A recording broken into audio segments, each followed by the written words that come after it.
তো এগুলোকে যদি বডি ওয়েট অনুযায়ী 2 কেজি 2.5 কেজি করে খাবার দিতে যায়, তাহলে বছর শেষে আমাদের পরিশ্রম এবং গরু বিক্রি করে সেই টাকা উঠবে না। আমাদের অতীতে 11, 12 মাস 14 মাসের মধ্যে হিটে আসছে এই ফর্মুলা ব্যবহার করে।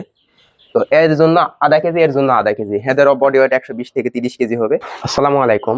গত কয়েকদিন আগে আমরা একটা গরুর দানাদার খাবার বানানোর ভিডিও দিয়েছিলাম। এখানে বেশ কয়েকজন ভাই আমাদের প্রশ্ন করছে যে আমরা একটা গরুকে কি পরিমাণ দানাদার দেই। তারা জানতে চাইছিল যে এত কেজি খাবার কয়টা গরুকে দিব। তো আমাদের সঙ্গে আপনাদের হিসাবটা মিলবে না, কি জন্য এটা আপনাদেরকে এখন দেখাবো। তো আসুন দেখা যাক আমরা কিভাবে গরুকে আমাদের দানাদার খাবারগুলো এবং ঘাস দিই। তো আমরা গতকালকে ঘাস কেটে রাখছিলাম, সেটা আগে দিব।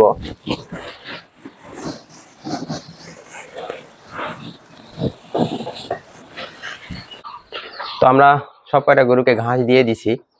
এরপরে আমরা এর মধ্যে দানাদার খাবার এবং আমরা খোল গতকালকে রাতে ভিজিয়ে রাখছিলাম, এটা মিক্স করে একবারে একটা বিরিয়ানির মতো করে দিব। এটা দিলে আপনার স্বাভাবিকভাবে যেভাবে পানি দিয়ে খাবার, খড়, ঘাস আলাদা দেন, এই ফর্মুলা থেকে এই ফর্মুলা দিলে 10% হলেও বেশি ভালো ফলাফল পাবেন। কারণ গরু জাবর কাটা প্রাণী, এটা খাবারটা বের করে আনে, জাবর করে, তারপরে আবার ইয়া করে। তো তাদের লালাটা ওই দানাদার খাবার আর ঘাসের সঙ্গে মিশ্রিত হয়ে যায়, যার কারণে একটা ভালো ফলাফল পাওয়া যায়। তো আসল যে কথাটা বলার জন্য আজকে ভিডিওটা দেওয়া, সেটা হচ্ছে আমরা কি পরিমাণ খাবার দিই।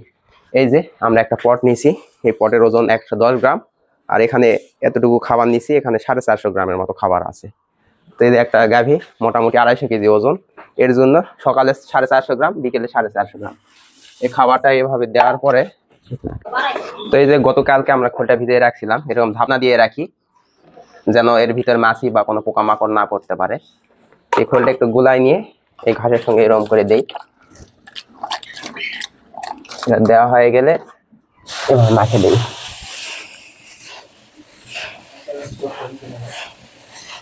যেহেতু গতকালকের ঘাস কাটা, আজকে এখনো কাটা হয়নি, যার কারণে পরিমাণ কম, আমরা পর্যাপ্ত ঘাস দিই, যার জন্য দানাদার খাবারটা একবারেই কম দিই। আর এগুলো যেহেতু আমরা জাত উন্নয়ন করতেছি, দীর্ঘদিন পালন করব, তো এগুলোকে যদি বডি ওয়েট অনুযায়ী 2 কেজি 2.5 কেজি করে খাবার দিতে যায়, তাহলে বছর শেষে আমাদের পরিশ্রম এবং গরু বিক্রি করে সেই টাকা উঠবে না। এই জন্যই আমরা মূলত কম খাবার দিই, কারণ এই গাভীগুলো আমাদের দীর্ঘদিন পালন করতে হবে। অলরেডি এটা 3-4 বছর থেকে আমাদের বাসায় আছে, তো আরো 2-3 বার বাচ্চা নিব। তো এখানে আসল ব্যাপারটা হচ্ছে যে এই গাভীটা আমরা বিক্রি করব না। এর আমরা দুটা মূল উদ্দেশ্য: দুধ উৎপাদন বৃদ্ধি এবং সঠিক সময় হিটে আসে যেন, এবং প্রজনন ক্ষমতা বৃদ্ধি হয়। আলহামদুলিল্লাহ আমাদের গরুগুলা মোটামুটি 2 থেকে 3 মাসের মধ্যে হিটে আসে এবং আমরা বছর শেষে একটা বাচ্চা পাই। আর এই খাবার দেওয়ার কারণেই আমরা মোটামুটি একটা সাশ্রয়ের মধ্যে পার হই। আর গর্ভবতী এবং বকনাগুলোকে কত পরিমাণ খাবার দেয় এটা আপনাদের দেখাবো। তো এই বকনার ক্ষেত্রে ওর 250 কেজি ওজন আর 120-30 কেজি ওজন, তবু এর জন্য আধা কেজি, কারণ এগুলা সঠিক সময় হিটে আনতে হবে। আমাদের অতীতে 11, 12 মাস 14 মাসের মধ্যে হিটে আসছে এই ফর্মুলা ব্যবহার করে। তো এর জন্য আধা কেজি, এর জন্য আধা কেজি, এদেরও বডি ওয়েট 120 থেকে 30 কেজি হবে। এরপর এর সঙ্গে খৈল মিশাই দিব। এই গরুটাকে আমরা একটু বেশি দেই, দিনে 2 কেজির মতো। এর কারণ হচ্ছে সামনে বাচ্চা দিবে, এই জন্য একটু বাড়তি খাবার দেই। এর জন্য 1.5 পট দেই। এই 1 পট আধা কেজি, আর এই অর্ধেক, এখানে আপনার 250 গ্রামের মতো হবে।